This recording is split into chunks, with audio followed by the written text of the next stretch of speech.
আসসালামু আলাইকুম এভরিওয়ান।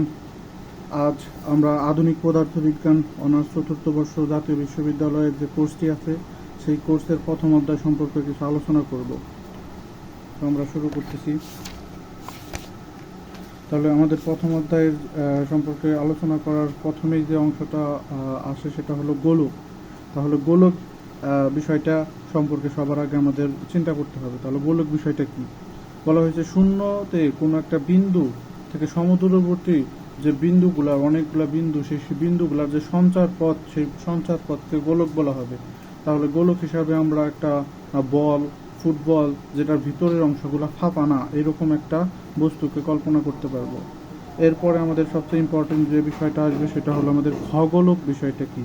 যদি আমরা পৃথিবীতে অবস্থান করার পর মেঘমুক্ত আকাশে পৃথিবীর আকাশের উপরের দিকে তাকাই, তাহলে আমরা যে বিস্তৃত যে আকাশটা দেখতে পাবো সেই আকাশটাকেই বলা হইতেছে খগোলক, যেখানে পৃথিবীর মহাকাশের অর্ধাংশ উপরের অংশকে আমরা দেখতে পারি এবং নিচের অংশ মাটির নিচে আছে, এরকম বলে আমাদের কল্পনা করে নিতে হবে। তাহলে এই পৃথিবীটা এই মহাকাশের তুলনায় এতই ক্ষুদ্র যে পৃথিবীকে আমরা একটা বিন্দু হিসাবে কল্পনা করতে পারি। এরপরে এখান থেকে আমাদের আরও কিছু বিষয় সম্পর্কে বিস্তারিতভাবে জানতে হবে।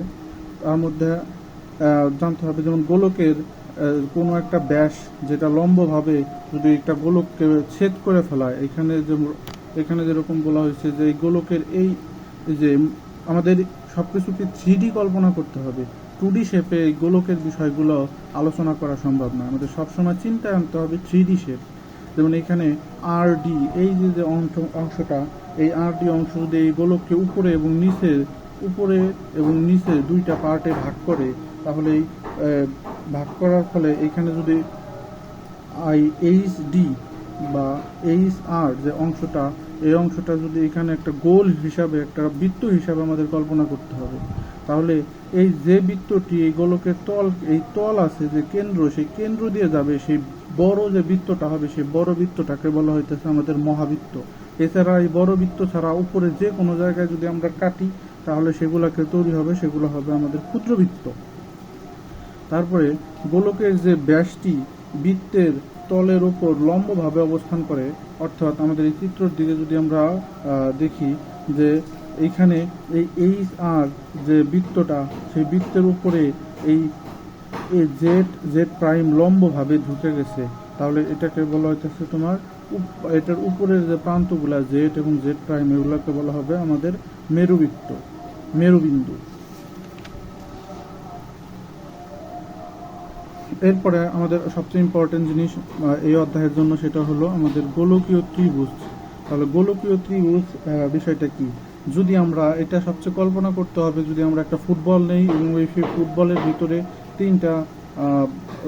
ভিতর থেকে তিনটা রেখা টানি, তিনটা রেখা টানার ফলে সেখানে একটা শেপ গোলকীয় ত্রিভুজ উৎপন্ন হবে, সেগুলোকে বলা হইতেছে গোলকীয় ত্রিভুজ উৎপন্ন হবে। বিষয়টা এরকম, অনেকটা নর্মাল ত্রিভুজের মতো নয়। নর্মাল ত্রিভুজগুলো তো তিনটা সরল রেখা দ্বারা আবদ্ধ ক্ষেত্র হয়, কিন্তু এখানে আমাদের গোলকের মধ্যেও তিনটা যদি বৃত্তচাপ নেই, সেই তিনটা বৃত্তচাপ আমাদের AB, BC এবং AC, তিনটা বৃত্তচাপ মিলিত হওয়ার ফলে যেরকম এই যে শেপটা তৈরি হবে, সেই শেপটাকে বলা হবে আমাদের গোলকীয় ত্রিভুজ। এই গোলকীয় ত্রিভুজের ক্ষেত্রে এই এর বিপরীত যদি আমাদের কোণ হয়, এই কোণের বিপরীত যে বাহু থাকবে সেটাকে ছোট হাতের A, B কোণের বিপরীত বাহুকে ছোট হাতের B এবং C কোণের বিপরীত বাহুকে ছোট হাতের C দ্বারা ডিনোট করতে হবে। তাহলে এইখানে এই বাহু, কোণ সবগুলাকে আমাদের কোণের মাধ্যমে উপস্থাপন করতে হবে। এরপরে ইম্পর্টেন্ট যে বিষয়টা আসে সেটাকে বলা হইতেছে আমাদের পোলার ত্রিভুজ। তাহলে পোলার ত্রিভুজ কি? দুইটা গোলকীয় ত্রিভুজকে যদি এমন ভাবে নেই যে একটা ত্রিভুজের যে বাহু, যেমন একটা ত্রিভুজের বাহু যদি আমরা নেই এই এর যে বিপরীত পোল থাকবে, সেই পোলটা হবে আমাদের A প্রাইম, বি বাহুর বিপরীত পোল হবে আমাদের B প্রাইম, সি বাহুর বিপরীত পোল হবে যদি C প্রাইম, তাহলে এই একটা A prime, B prime, C prime যে ত্রিভুজটা উৎপন্ন হয়েছে, সেই গোলকীয় ত্রিভুজটাকে এই ABC এর পোলার ত্রিভুজ বলা হয়। এবং এই গোলকীয় এবং পোলার ত্রিভুজের মধ্যে একটা সম্পর্ক আছে। সম্পর্কটা হলো এই পোলার ত্রিভুজের বাহু এবং আদি ত্রিভুজ বা গোলকীয় ত্রিভুজের কোণের সাথে সম্পূরক কোণ। এখন সম্পূরক কোণ জিনিসটা কি?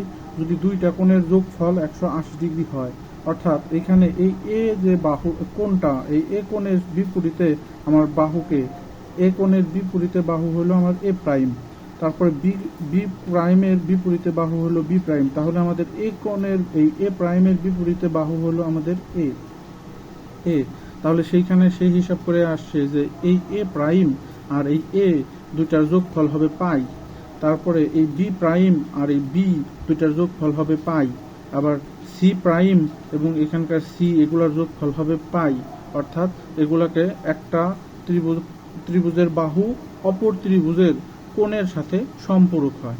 এটাই ছিল আমাদের পোলার ত্রিভুজ এবং গোলকীয় ত্রিভুজের মধ্যে সম্পর্ক।